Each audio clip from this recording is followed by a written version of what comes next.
सबसे सुंदर हमारी मैया सरस्वती जी। अरे महाराज, अयोध्या वाले आ गए। अयोध्या वालों ने कहा, अरे क्या बात करते हो महाराज, आपके यहाँ कोई एक सुंदर होगा, हमारे यहाँ तो पूरी अयोध्यावासी सुंदर है। कैसे? बोले, सुंदरे सुंदरो राम, सुंदरे सुंदरा कपिही, और सुंदरे सुंदरी सीता, सुंदरे किम न सुंदरम। राम जी सुंदर हैं, सीता जी सुंदर हैं, हनुमान जी सुंदर हैं। और जैसे हनुमान जी को सुंदर बताया गया ना, तो सारे लोग खड़े हो गए, अरे भैया, राम जी सुंदर हो सकते हैं, सीता मैया सुंदर हो सकती है, लक्ष्मण जी सुंदर हो सकते हैं, बंदर कब से सुंदर होने लगा? तो वहां पर हम लोगों ने बड़ा जम करके विरोध किया। क्या बात करते हो? कोई ऊपर की सुंदरता को देख करके उसको सुंदर कहे, कोई बड़ी बात नहीं है? जिसका चरित्र सुंदर हो, जिसका व्यवहार सुंदर हो, जिसका विचार सुंदर हो, जिसका भजन सुंदर हो, जिसका कार्य सुंदर हो, वो सर्वांग सुंदर तो माना जाएगा। बगुले को देखे हम लोग ना, बकुला जो पानी में रहता है, बकुला बहुत सुंदर होता है। गौर वर्ण का बकुला होता है, लेकिन काम क्या करता है? तालाब में बैठ करके मछलियों का शिकार करता है। काम तो उसका हिंसा का है ना, काम तो जीव को मारने वाला करता है, तो उसकी सुंदरता का कोई मतलब नहीं है। आप लोग यहाँ पर बैठे हैं, कितना सुंदर ये जो मानव का शरीर है, इतना सुंदर है। और अगर हम इस सुंदर शरीर में तमाम प्रकार के कूड़ा कबाड़ खाएं, दारू शराब पान पुकार गुटखा तंबाकू और मांस मछली मदिरा आदि का सेवन करें, तो ये एक तरह से एक घड़ा आपके पास अमृत है, उसमें आप थोड़ा सा ला करके विष घोल रहे हैं या गंदगी डाल रहे हैं। तो इस मानव जीवन को सुंदर बनाना चाहिए। बोले गोविंद भगवान की जय। तो सुंदरों की बात अयोध्या वालों ने कहा, देखो भाई, जिसका व्यवहार सुंदर हो, चरित्र सुंदर हो, आचरण सुंदर हो, वो सुंदर सर्वांग सुंदर कहा जाता है। तब तक कैलाश वाले पहुंच गए। कैलाश वालों ने कहा, अरे भाई रुको, किस सुंदर की बात आप लोग करते हो? सबसे सुंदर तो हमारे भोले बाबा हैं। कर्पूर गौरम करुणावतारम और संसार सारम भुजगेन्द्रहारम सदा वसंतम हृदयारविंदे भवम भवानी सहितम नमामि। तो उस प्रतियोगिता में सर्वोत्कृष्ट सर्वोपरि स्थान हमारे भोले बाबा को मिला। भोले बाबा ने कहा कि देवी, ये जो ऊपर से काला दिखाई दे रहा है ना, ये तो चिता की भस्म हम लगा करके काले दिखते हैं। तो भैया पार्वती ने कहा, तो आप बताओ कि ये जो आप अपने गले में नरमुंडों की माला धारण की है, कहाँ से लाए थे? और सबसे बड़ी बात तो ये है ना कि जितने नरमुंड हैं सब औरतों के मुंड हैं, इसमें जेंट्स कोई नहीं है, सारे लेडीज। अब और ऐसा कौन आपकी प्रेमिका हो गई जिसको आप अपने गले में धारण करते? भोले बाबा ने कहा, देवी आपको पता है, जब जब ये तुम्हारा शरीर छूटता है तो मैं तुमसे इतना प्रेम करता हूँ कि गला काट करके और अपने माला में पिरो करके धारण कर लेता हूँ। टूट जाए न माला कहीं प्रेम का, कीमती ये रतन सब बिखर जाएंगे। इसलिए मैं आपको अपने हृदय से हमेशा लगा करके रखता हूँ। अच्छा, पार्वती भैया ने कहा, तब तो आप बहुत बड़े कपटी निकल गए। आप कौन सी दवा पिए हुए हैं, कौन सी दवा खाए हुए हैं जो आप मरते नहीं है? हमको बार बार मरना पड़ता है। उस दवा को हमको भी खिलाओ ना मारा। भोले बाबा ने कहा, कोई दवा नहीं है, मैंने भागवत कथा सुनी है और भागवत कथा को अमर कथा कहा जाता है। इस भागवत कथा को सुनने से हमारा कभी जन्म नहीं होता, हमारा कभी मरण नहीं होता। पुनरपि जननम पुनरपि मरणम पुनरपि जन्मपि जननी जठरे शयनम, बार बार जन्म लेना, बार बार मर जाना, बार बार माता के गर्भ में जाकर के निवास करना, इससे हमको मुक्ति मिली हुई है। पार्वती जी जिद करने लगी, भोले बाबा ये अमर कथा हमको भी आप सुना दीजिए। भोले बाबा ने कहा चलो एकांत में सुनाने का नियम है। चले गए अमरकंटक की गुफा में। भोले बाबा ने अपना त्रिशूल छोड़ा कि जाओ यहाँ जितने जीव जंतु हो, पशु पक्षी हो, सबको जंगल से बाहर निकाल दो। सारे जीव जंतु पशु पक्षियों को तो बाहर निकाला गया, लेकिन वो मादा तोता उसी समय वहां पर अंडा दे रही थी, और वो अंडा वहीं छोड़ करके मादा तोता तो उड़ गई, लेकिन वो अंडा वहीं पड़ा रहेगा। मैया पार्वती जी सामने हाथ जोड़ करके बैठी कथा सुनने के लिए। भोले बाबा ने कथा शुरू किया और 7 दिन तक नेत्र बंद करके कथा कहते ही रहे। 3 दिन तक तो कथा किए, तब तक पार्वती जी जगी, हाँ जी हरिओम बोलती रही। लेकिन 3 दिन के बाद मैया पार्वती को नींद आ गई, और जैसे मैया पार्वती सोई तो बगल में जो वो अंडा था ना, वो अंडा फूट करके वो छोटा सा नन्हा सा जो तोता का बच्चा था ना, वो ऊपर आ गया। उसने अपने मन में विचार किया कि अगर कहीं कोई बोलेगा नहीं तो भोले बाबा कथा बंद कर देंगे। तो पार्वती के स्वर में स्वर मिला करके वो तोता बोलने लगा, हाँ जी हाँ। और आगे क्या हुआ, इस तरह से जब वो तोता बोलने लगा, भोले बाबा नेत्र बंद करके 7 दिन तक कथा पूरा किए। और जब 7वें दिन कथा पूर्ण हुई, जोर से जयकारा लगाए, बोले सियावर रामचंद्र की जय। तो पार्वती मैया की नींद खुल गई। पार्वती मैया कहने लगी, हाँ प्रभु, तब आगे क्या हुआ? भोले बाबा ने कहा, आगे क्या हुआ? अरे देवी तुम सो गई थी। हाँ प्रभु क्षमा कीजिए, हमको नींद आ गई। भोले बाबा ने कहा, लेकिन जब ये कथा कौन सुन रहा था? तो देखे बगल में छोटा सा नन्हा सा तोता आलोभन प्रलोभन कर रहा था, कूद कूद करके सोच रहा था। तब इसके बाद में भगवान ने ऐसा लीला किया, फिर भगवान ने ऐसा किया, फिर भगवान ने ऐसा किया। भोले बाबा ने कहा, इसने छुप करके ब्रह्म विद्या की चोरी की है, भागवत कथा इसने सुनी है, इसको जीने का कोई अधिकार नहीं है। भोले बाबा ने अपना त्रिशूल छोड़ दिया।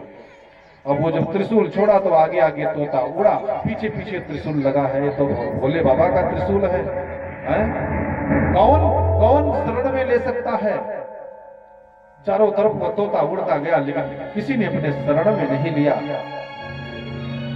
व्यास जी महाराज की पत्नी अपने आंगन में खड़ी होकर के जमाई ले रही थी, और उनका मुंह पूरा खुला हुआ था, और तोते ने सोचा सबसे सुरक्षित जगह यही रहेगी, क्योंकि ये त्रिशूल अबला के ऊपर चलेगा नहीं, और मैं वहीं जाकर के आराम से रह लूंगा। बस धीरे से मुख्य रास्ते से वो तोता जाकर के और उनके गर्भ में स्थापित हो गया। बोले सुखदेव जी महाराज की। अब त्रिशूल तो चक्कर में पड़ गया। अब जब तक इस अबला को मारेंगे नहीं, तब तक ये तोता मिलेगा नहीं। और त्रिशूल घूम टहल करके वापस चला गया। और वही सुखदेव जी महाराज धीरे धीरे करके 12 साल तक अपने माता के गर्भ में निवास किए।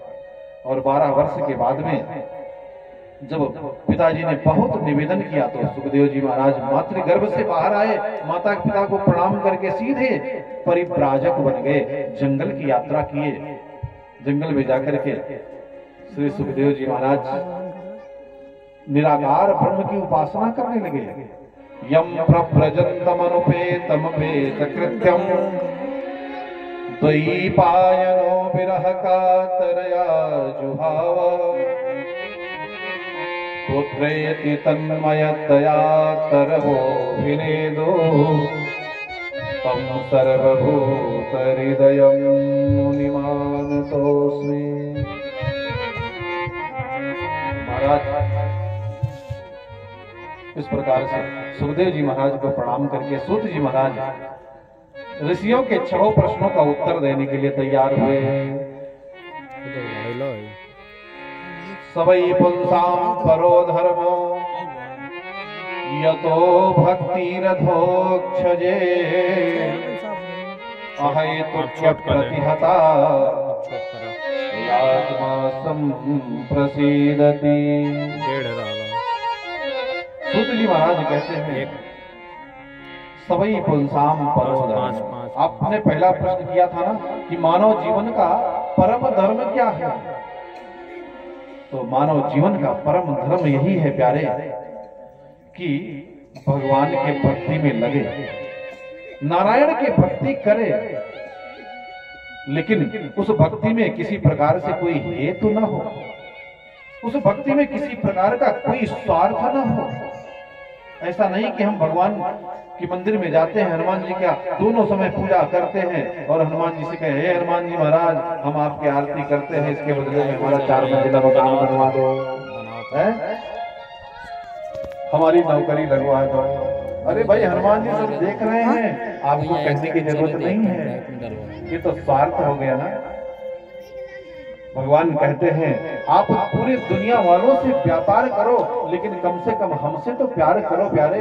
लेकिन हम लोग क्या करते हैं, दुनिया वालों से प्यार करते हैं और भगवान से व्यापार शुरू कर देते हैं। और इतनी बढ़िया बेईमानी हम लोग भगवान से करते हैं।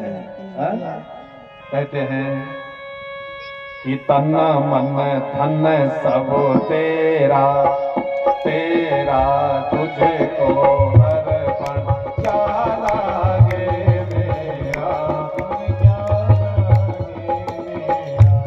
ओम जय जगदीश हरे, ओम जय जगदीश हरे, स्वामी जय जगदीश हरे।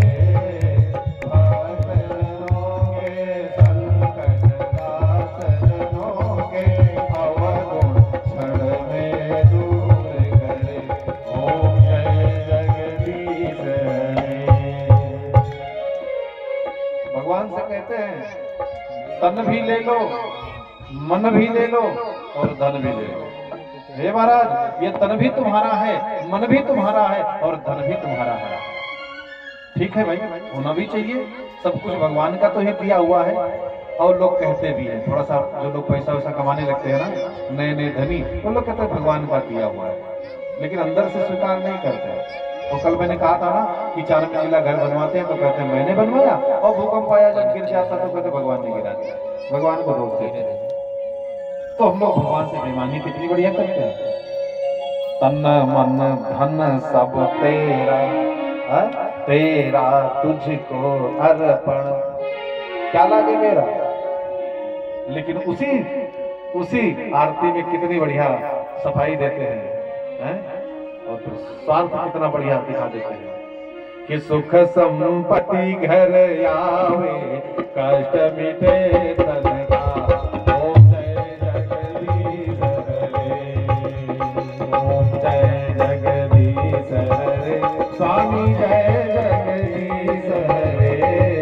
भक्त जनों के संकट, दास जनों के अवगुण, क्षण में दूर गए। ओम जय जगदीश हरे। अरे भैया जब आपने कह दिया कि तन भी तुम्हारा, मन भी तुम्हारा, धन भी तुम्हारा, तो सुख संपत्ति घर आवे, कष्ट मिटे तन का, बेईमानी हुआ ना। भगवान कहते हैं प्यारे आप दुनिया से व्यापार करो, लेकिन कम से कम मुझसे तो प्यार करना सीखो। लेकिन हम लोग क्या करते हैं, भगवान से व्यापार करते हैं। हे महाराज, हे हनुमान जी महाराज, हम आपको 5 किलो लड्डू चढ़ाएंगे अगर हमारा ये काम हो जाए। हनुमान जी आपके 5 किलो लड्डू के बिल्कुल भूखे नहीं है, उनके पास 5 किलो लड्डू देने वाले बहुत लोग हैं। भगवान तो केवल श्रद्धा के भूखे हैं। आप श्रद्धा कितना भगवान के प्रति अर्पण करते हो, हैं? आप अगर भगवान के प्रति अपना श्रद्धा सुमन अर्पण करते हो, अपने आप को निवेदित करते हो, हैं? संत लोग किसी बात को कहते हैं ना, संत लोग इसी बात को कहते हैं, कृष्ण कहने से तर जाएगा, कृष्ण कहने से तर जाएगा, राम कहने से तर जाएगा, राम कहने से तर जाएगा, पार भव से उतर जाएगा, पार भव से उतर जाएगा,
निष्ठा से जपोगे उसमें कोई हेतु नहीं रहेगा तो क्या होगा, इस जन्म में तो आपको सुख मिलेगा ही और अगले जन्म में भगवान के धाम की प्राप्ति होगी।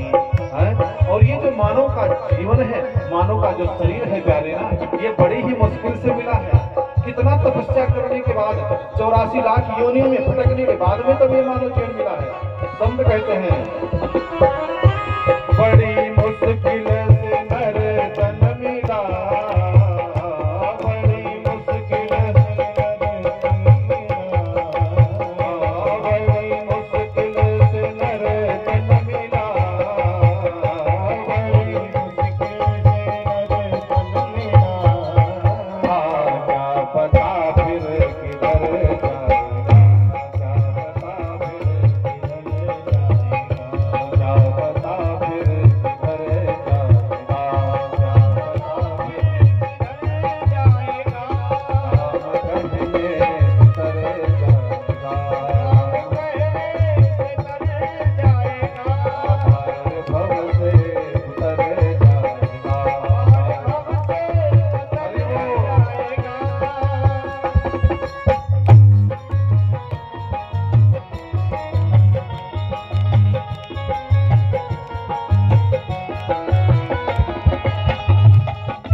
लेकिन अगर भगवान के सामने कभी हाथ फैलाने की जरूरत लगे तो भगवान के सामने हाथ फैलाना।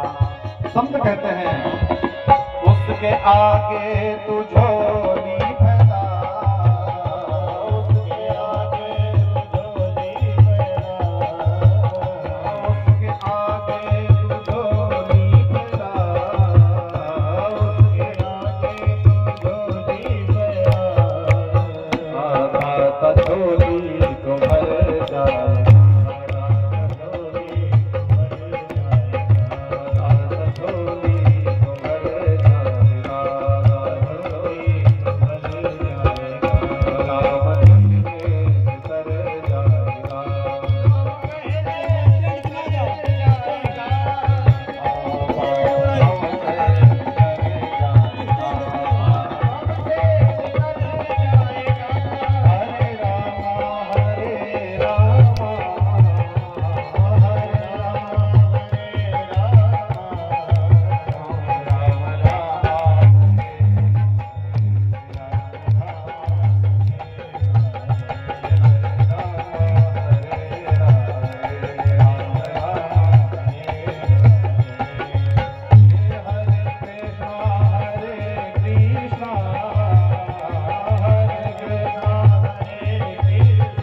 लाल ऑर्केस्ट्रा वाले हैं लोग तो ठीक है जो चला रहे हैं। लाल कोई बोले भागवत भगवान की। साउंड वाला ढेर भेजती वाला साउंड वाला को राम कहने हाथ गुला के इतर जाएगा पार भव 22 मिनट का हो गए 22 मिनट उतर जाएगा। लाइव बनी। अगर जीवन में भगवान का ध्यान करोगे प्यारे तो क्या होगा? हाथ गुला पार मरते से हैं उस पार चले जाओ। लगता रहेगा तो स्टैंड की ना जा बीच में लाग जाएंगे नहीं करें एक स्टैंड की ना सखी जा दूसरे सखी से फेसबुक कितनी लाइव अच्छी बात कहते हैं वो दो महाराज, सुन करके मन प्रसन्न कदी होता है। एक सखी कहती है दूसरी सखी से कि संसार अरे एक में लाइव हो सागर जाए दो लाइव हो हैं जाए सखी। एक लाइव हो जाए फेसबुक हमारे यहाँ दो सागर हैं। दोनों महिला एक तो सागर जो दृष्टिगत है, हम सब लोग देख रहे हैं, ये सागर है